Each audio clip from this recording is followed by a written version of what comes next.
So this discussion is sort of an overview of sinusoidal functions, in particular sinusoidal signals.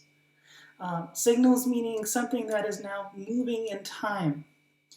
So you're going to be talking about imagining I have, say, a cosine wave, and I'm going to be very curious of not of a case of one cosine wave. I probably look in general at signals that have many cosine waves added together, but let's start with one of one amplitude.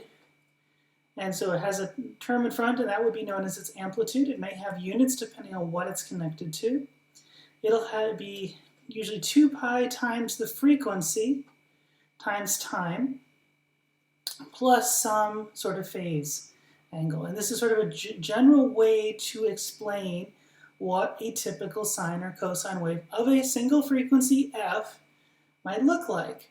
And again, f is the frequency. You'll talk about 1 over f is the period. You'll also talk about the radians of this as sort of being 2 pi f. And so you usually have that in units of radians, which is sort of like hertz, but it has this sort of 2 pi term, and this is really encompasses the whole thing next to t.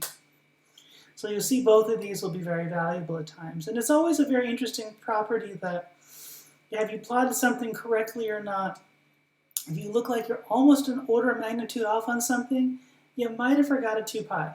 Just a very good thing to think about, because 2 pi is about 6 in some, so can look like that sometimes.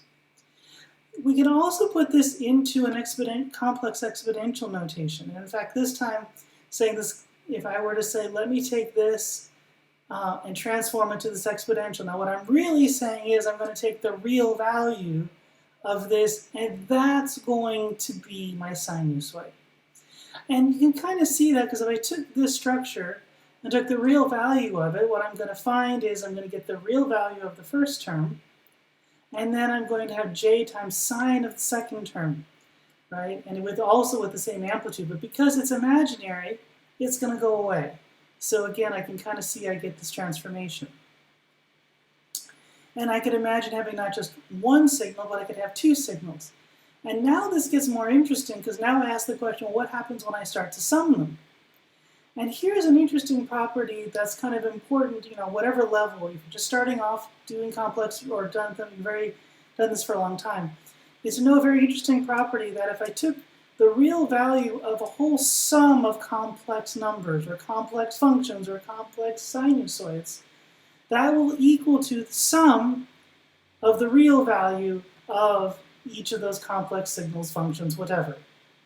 That's really valuable because it allows you to then often start off with something that's real, put it into a complex form, and then operate on it and then pull it apart. This is sort of the mathematics that allows you to make this happen. And so how does this look practically? Well, imagine I want to add these 2 sinusoids, one cosine, another cosine. Now here's the wonderful part. They're the same frequency. So I know that the result has to be that frequency. So now that's going to give me an insight at how I'm going to pull this together. Okay, now think about for a second. I'm now going to convert these into both exponential terms. One exponential for the first game, second one for the second one. Well, it turns out that the e to the j 2 pi f can all get pulled out to the outside. So what am I left with? Well, I'm actually left with both of these is a constant in front, which is an amplitude, plus e to the j theta 1. You might say it is a phase term, right? Because this will have an effect between 0 and 2 pi or minus pi and pi. And this has the same thing. And so you go, well, wait, the way I solve this problem is then just handle the complex, add the complex exponentials. And when I've done that, now that all comes together, and I can now just pull that back out and go, here's the amplitude, and here's the phase.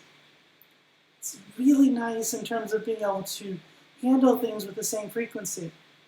And there'll be lots of places where that'll be important. And again, you can take a practical example, just add some number, 200 as your radians number. So the frequency, of course, is divided by that by 2 pi. And pi over 3 or pi over 6, because you'd want phase to be in pi numbers typically when you're doing mathematics. turn this into your real values, you realize that the actual time part got grouped out, and many times we just can see this, and so we automatically pull this. So I can just do the phasor addition, which because these are both at an interesting place, sort of symmetric across pi over 2, it turns out that one term disappears, and the pi over 2 term turns out to be the dominant component, and they add through this where you get the square root of 3 multiplication on it, and then you simply transform it out. This becomes an extremely valuable way to take a whole range of different functions and simplify it. And once you see this, it allows you to start talking about a number of things of single sinusoids and potentially multiple sinusoids to be able to model your signals, your functions, and other things that you're trying to accomplish.